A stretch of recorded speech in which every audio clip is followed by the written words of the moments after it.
সঞ্জয়ের কামড়ে অভয়ের গলায় ঘাড়ে ক্ষত, জেলে গিয়ে দাঁতের নমুনা সংগ্রহ ফরেনসিকের।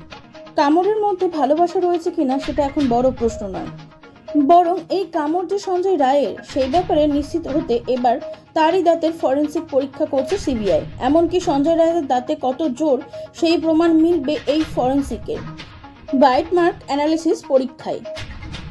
আরজি কর হাসপাতালের মহিলা চিকিৎসক ধর্ষণ ও খুনের ঘটনার মূল অভিযুক্ত কি সঞ্জয় রায়, নাকি এই ঘটনার সঙ্গে আরও কেউ জড়িত, সেই ব্যাপারেও সিবিআই নিশ্চিত হতে চায়। নির্যাতিতের দেহর কামড় যে বিশেষ চিহ্নটি দেখা গিয়েছে ময়নাতদন্তের রিপোর্টে, সেটিকে উল্লেখ করা আছে লাভ বাইট বলে। সেই কামড়টি সঞ্জয়ের কিনা সেই প্রমাণ পেতেই এবার সিবিআইয়ের নজর নির্যাতিতের শরীরে লাভ বাইট এর চিহ্ন ও সঞ্জয়ের দাঁতের উপর। বুধবার সিবিআইয়ের একটি টিম ল্যাপটপ ও নথিপত্র নিয়ে শিয়ালদা আদালতে যায়। প্রেসিডেন্সি জেলে গিয়ে সঞ্জয় রায়ের দাঁতের ফরেনসিক পরীক্ষার জন্য শিয়ালদা আদালতের বিচারকের কাছে আবেদন জানান সিবিআই আধিকারিকরা। আদালতে আবেদন মঞ্জুর করার পর সিবিআই টিম একদিন বিকেলে প্রেসিডেন্সি জেলে গিয়ে কর্মকর্তাদের সঙ্গে আলোচনা করেন। রাতেই সঞ্জয়কে বসিয়ে পরীক্ষা করেন ফরেনসিক দন্ত চিকিৎসক ও বিশেষজ্ঞরা। দাঁত ও চোয়ালে রেডিওগ্রাফ করেন, দাঁতের গড়ন ও ধরন পরীক্ষা করা হয়। সিবিআই সূত্রে জানিয়েছে, আরজি করের নির্যাতিতার ময়নাতদন্তে দেখা যায় দেহের উপরিভাগে 16টি আঘাত রয়েছে।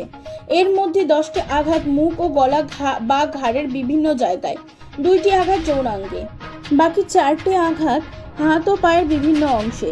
তরুণী চিকিৎসকের 2 গালের উপর ও নিচের ঠোঁট বেশ কিছু আঘাতের চিহ্নের কথা উল্লেখ করা আছে। সেই আঘাতগুলি মারধর ছাড়া কামড়ানোর জন্য হতে পারে ধারণা সিবিআইয়ের। এছাড়াও নিচের চোয়াল থুতনির কাছে একটি 1 ইঞ্চি বাই 1/2 ইঞ্চি ও গলার বাঁদিকে কয়েকটি চিহ্ন যথেষ্ট উল্লেখযোগ্য বলেই ধারণা সিবিআইয়ের। সেগুলির মধ্যে কোন চিহ্নটি ধর্ষণ চলাকালীন ও কোনটি তার আগে মারধরের চিহ্ন, সেই ব্যাপারেও সিবিআই নিশ্চিত হতে চায়। সিবিআই জানিয়েছে, এছাড়াও ময়নাতদন্তের রিপোর্টে উল্লেখ করা 9ম লাইনে বলা আছে, চোয়ালের ডান দিকের অংশ ও তার কাছে গলার উপর দিকের অংশ একটি 2 ইঞ্চি বাই 2 ইঞ্চি দাগের চিহ্ন রয়েছে। সেই চিহ্নটি ময়নাতদন্তের রিপোর্ট সাংঘিক মার্ক লাভ বাইট মার্ক বলে স্পষ্ট উল্লেখ করা আছে। প্রাথমিকভাবে ডিএনএ পরীক্ষা সিবিআই জানতে পেরেছে যে সঞ্জয় রায় ধর্ষণের ঘটনার একমাত্র অভিযুক্ত, তাই কামড় সঞ্জয়ের কিনা তা যাচাই করতে চায় সিবিআই। এদিকে সূত্রের খবর অনুযায়ী নির্যাতিতার দাঁতে ধাতব ডেন্টাল ব্রাশ ছিল। ময়নাতদন্তের সময় সেটি উদ্ধার করে আলাদাভাবে রেখে দেওয়া হয়। সিবিআই সেটিকে ফরেনসিক পরীক্ষার জন্য পাঠাতে হয়। আরও কয়েকটি দেহের অংশ এই মাসে পরীক্ষার জন্য পাঠানো হয়েছে।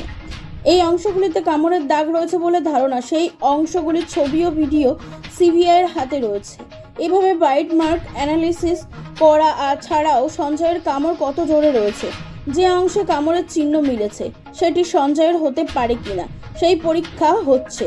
17ই সেপ্টেম্বর ফরেনসিক দন্ত চিকিৎসক সেই রিপোর্ট সুপ্রিম কোর্টে জমা দেওয়া হতে পারে বলে জানিয়েছে সিবিআই।